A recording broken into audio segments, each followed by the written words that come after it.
Welcome to Warrior Commission Now, where we talk about practical ways to live out your commission with the Lord. I'm Christine Casten. And I'm Sharon Rudolph. Sharon and I are joining you today with full hearts. We have just come back from an event in California where we have enjoyed the journey together. We were looking at basically what we boiled down to our why. But in that process of coming back and just kind of processing through all the things, one of the things that the Lord led me to this morning was Isaiah 61:11.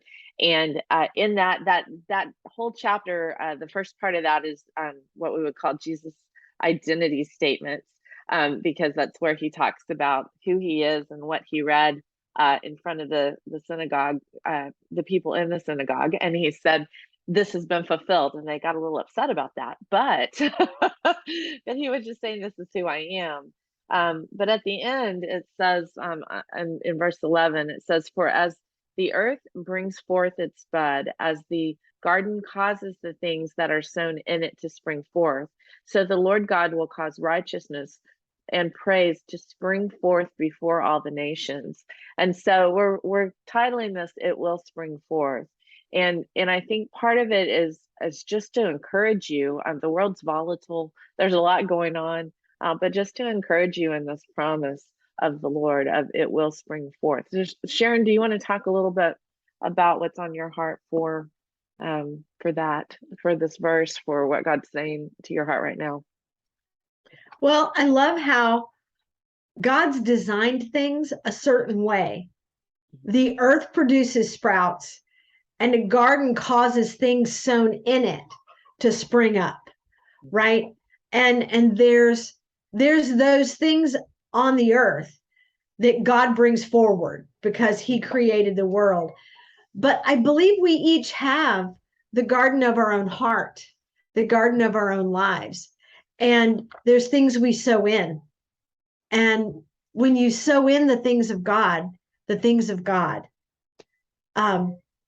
spring up, the things of God come forward in our lives. And there's something beautiful about trusting God in the process.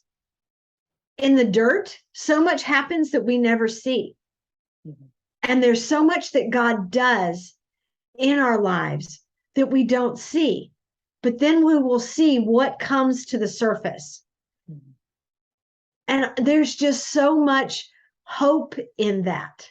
There's so much hope in that as children of God, you bring the things to Papa, right? Mm-hmm. And he does give us beauty for ashes, and oil of gladness for mourning. And he doesn't look at the thing that we're having to deal with and blame us for it.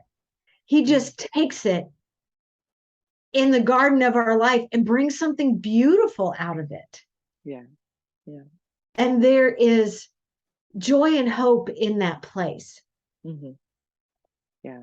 And I love that it says praise and righteousness are what spring forward before all the nations. It doesn't say in the nations. It's not saying that it, it's not this promise that it will be in the nations, but it will be before the nations. And to me, that basically means that as we walk in a life with God, and as we sow into that garden, and as he sows into that garden, and the things spring up within us that are the praise and the righteousness, that is, and righteousness being what it is to be a child of God, walking in the nature of God, the gentleness, the kindness, the purity, the hope that God gives us in our times and seasons, to be able to see things happen in the land of the living, things that we can't explain, things we couldn't make happen. There was nothing we could do to cause something to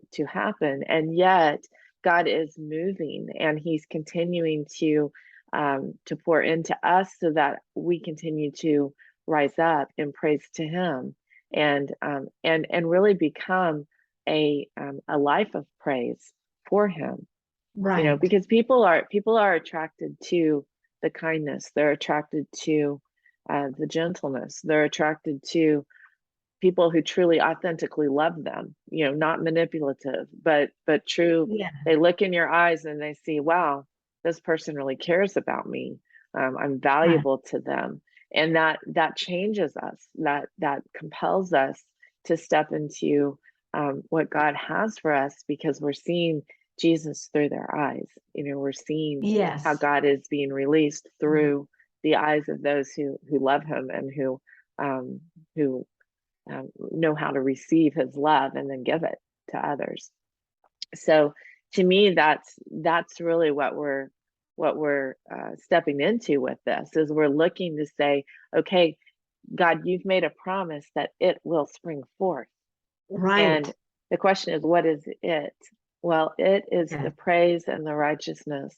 It's the walking humbly before our God, loving him first with all things, and then being able to see something come forward with that is beyond our wildest imaginations. Really, God dreams so much bigger than we do. Yes. Yeah. Yes. And God's righteousness and God's praise is so much bigger than what we could come up with. And I believe it creates wonder in our lives. It helps us stay in that childlike place of wow, right? And it is delightful. There's a verse that says, delight yourself in the Lord, and he will give you the desires of your heart. And so often we don't even know the desires of our heart. He does. Mm-hmm. He knows. And then he brings it forth. It springs up, and we're like, how did you even know? And because God is that good. And I love how in Jesus, it's not about us getting it perfect. Because in Jesus, whatever's not perfect, he covers for us, right? Right. And he does a work in us so that the righteousness in us comes forward. He transforms us to walk in his righteousness, and yet he's not the taskmaster keeping a list. He's just excited. Oh, yay, you got it today. And if there's a day that we don't, he's like, okay, we can work on it. This isn't done yet. And he keeps tilling the garden. He keeps working with us in the garden of our life so that our lives can produce what gives us joy and what gives him glory. Mm-hmm. It's huge. Right. It's huge to be able to partner with him in that. That's so true. That is so true. And if you are interested in finding a group of people who enjoy exploring these things, who encourage each other in that tilling of the garden, who celebrate all that God is doing in the moment in our lives, and can remind each other of the hope that is set before us in our lives, in our daily walks. We would love for you to check out the Warrior Commission. That's thewarriorcommission.com, and find out more about us. And you're welcome to, we have some calls that we have twice a week that you're welcome to join and find out more information if you'd like, that we'll be able to answer your questions and give you more insight as to what goes on in our community and how we train together, so that we can truly find that praise and walk in the righteousness that God has for us, like it talks about in Isaiah 61:11. And so just as we step away, just with your understanding that you're a garden of the Lord, just explore with him, and ask him, Lord, what do you have springing up in me, as you step away from this video and as you consider what he's doing. So Lord, what do you have springing up in me right now? We'll see you soon.